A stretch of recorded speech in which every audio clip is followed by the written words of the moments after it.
Sikubingelele mbukeli-ke lapha ekhaya ke ngiyathemba ukuthi uyaphila. Namhlanje ke ngikubingelela ngila khona eAlbany House lapha esihlangene khona ke sibizwe khona zinsizwa ezenza umcimbi osezingeni eliphezulu ezibuye emasisweni festival. Kunensizwa ke ngikhona ke enginayo njengamanje engizoyinikeza ithuba ke lokuthi izazise. Mfowethu ngikubingelele.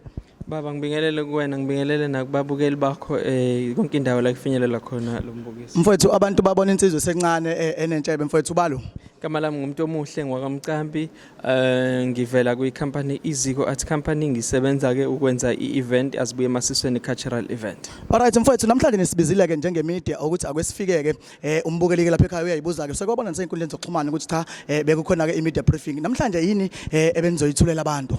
Empeleni namhlanje besimeme imedia ukuba sizoyazisa ngeprogram yethu yanonyaka ukuthi injani, ime kanjani, ikupho okusha esikufakile. Sesikuvezile ke kwi-media briefing ukuthi kulonyaka sizoba nane workshop yosomabhizinisi abancane kanjalo nama-artist. Empeleni bona ama-artist awosomabhizinisi abancane ngoba sifuna ukubalekelela ukuze bakuqonde lokho ukuthi bayibhizinisi, ama-artist i-artist nje leyibhizinisi. So ke sizoba ne-workshop eyilolo hlobo, eyilolo enalolo hlelo lokuthi sibalekelele ukuthi bafunde ukuzazi noma ukuyiqonda ukuthi ba ama-artist kodwa futhi ba amabhizinisi. Bakwazi nokuhlukanisa nje phakathi kwebhizinisi naye uqobo lwakhe. Even masekhunywa ngemali ukuthi imali yakho uyifaka phi, imali yakho isebenza kanjani. For the past 9 years besenza lo mcimbi bekunzinyana, kodwa ke kulonyaka sesikwazile ukuthola i-funding evela National Art Council through the grant yabo ye-employment, presidential employment stimulus. So ke sithi ke nonyaka ke sihlela ukuthanda ukuthi thuthumbe lawo ma-artist esizobe sinawo, sizobe siwakhethe kuma-activation. Kakade vele sinawo ama-artist thina maningi ebesisebenza nawo, sothatha wona, sodonsa wona, sithi ake silekelelane esifundeni. Vele yibe besibona ngabo ukuthi abanawo ngisho ama-account amabhizinisi, basebenzisa personal account ukufaka imali zabo. Kanti uthatha umunye uyakwazi ukufaka uthola imali elokhu itholile ikhulu ayikhulisa i-credit yakhe, I mean i-profile yakhe ikhulisa as an artist, ikhulisa yakhe as a personal. Kodwa uthola le mali bekade ingena njengobusiness. Ziningi ke nezinye izinto esifisa ukubalekelela kuzona ukuthi bakwazi ukuba nama-document relevant, umuntu abe kwi-good standing ngebusiness lakhe. Azi nokuthi maningi amanye ama-funding akhona angakwazi ukwa-applyela awathole, kodwa uzoshawa ukuthi akekho kwi-good standing ngama-documents. Tomuhle uMcambi ongumunye ke wabahleli azibuye emasisweni festival. Njengoba esho ukuthi ke inhloso yabeningi akubona ukuthi bafuna ukuyikhulisa bona ukuthi bakhulise umcimbi wabo, kodwa bayawabhekelela namaciko akwaziyo ukuthi ke azoba supporta ngoba siyazi mfowethu unyaka wesi9 lo umcimbi ukhona. Zikhona mfowethu ingqinamba enithena hlangabezana nazo. Zinkulu kakhulu ingqinamba esihlangabezane nazo. Yazi kwesinye isikhathi ukuhlangana nezinkinga uzucabanga ukuyiyeka lento ukuthi angiyiyeke lento lena, idla imali yami, idla imali yomndeni. Besingenayo ibudget, singenalo uchazo, besikwenza from our own pockets.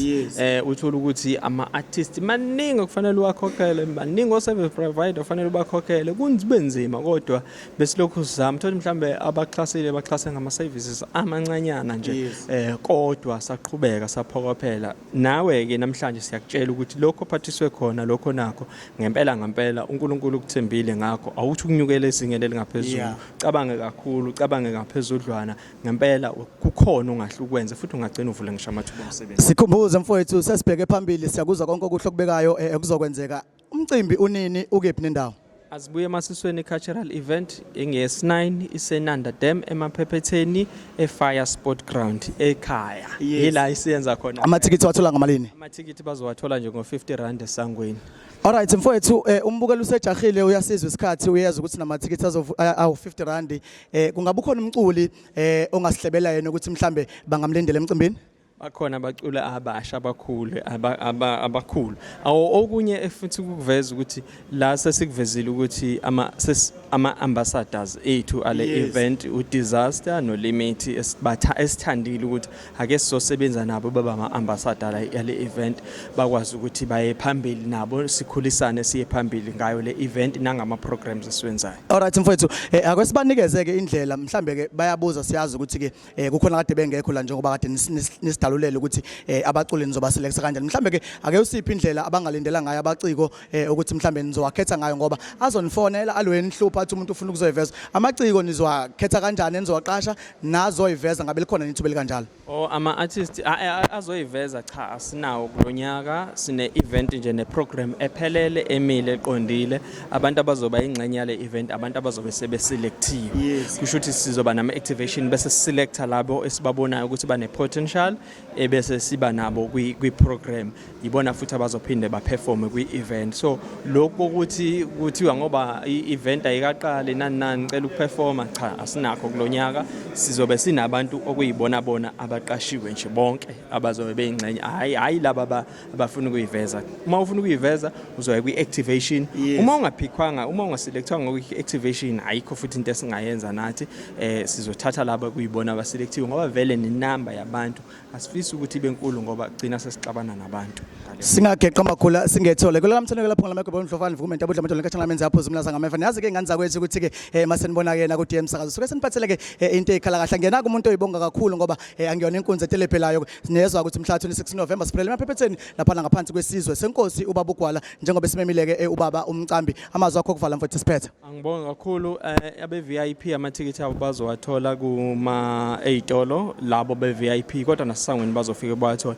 wona azoqala dayiseke la kodwa nje ugeneral bazothola esangweni wonke sibonga kakhulu uxhaso esilitholile kubantu nakuyimedia ngokuphume ngothilwayo namhlanje sizocela futhi siphinde siqhubeke sibambisane ngalendlela ebekade sibambisane ngayo abalindele okungalindelekile unyaka ka2023 uza nokuhle kodwa kwiAzibuye emasisweni cultural event siyabonga sibonga mfowethu siyashelela eMashelela TV sibonge